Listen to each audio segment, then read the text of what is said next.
Odia film जगतर वर्षियान अभिनेता उत्तम महांती को भेटिले केंद्र मंत्री धर्मेंद्र प्रधान। गुरुग्राम मेदांत हॉस्पिटल में उत्तम को चिकित्सा संपर्क में डाक्तर पाखरु बुझिछंती केंद्र मंत्री। एथिसह उत्तम महांती पुआ बाबूसान कथा होइछंती धर्मेंद्र। चिकित्सा पई जहा आवश्यक समस्त प्रकार सुविधा जोगाई दियाजिवो बोली कहिछंती धर्मेंद्र। सेपटे उत्तम को स्वास्थ्य अवस्था रे धीरे धीरे सुधार आछे। तांको स्वास्थ्य अवस्था उपरे 24 घंटिया स्वतंत्र नजर रखिछि डाक्तरी टीम। केवल सेतिक नुहे, उत्तम को चिकित्सा पई एक स्वतंत्र डाक्तरी टीम गठन करा जायछि।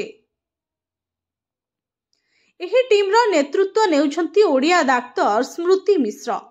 गुरुग्राम मेदांत हॉस्पिटल ले आईसीयू रे उत्तम महांती चिकित्सा चलिथिबा बेले पूर्व अपेक्षा तांको स्वास्थ्य अवस्था रे उन्नति परिलक्षित हेउछि।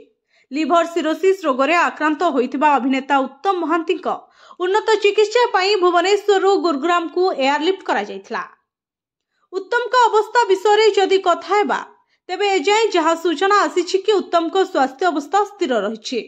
भुवनेश्वर दिल्ली स्थानांतर हेबा समय रे स्वास्थ्य अवस्था जेपरि बिगड़िथिला एबे सेपरि कोनोस्ती परिस्थिति नाही। तांको देह अधिक खराब आड़कू गति करि नाही कि भल कंडीशन ने भी नाही। जहा जना पड़िछि स्वास्थ्य अवस्था वर्तमान सुद्धा स्थिर अछि।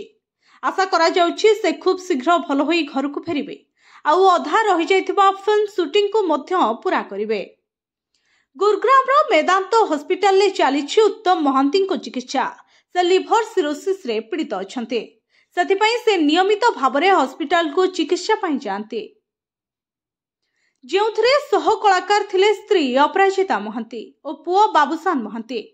शूटिंग सेट रे हठात तांको देह खराब हो जाइथिला। Bureau report STTV Odia.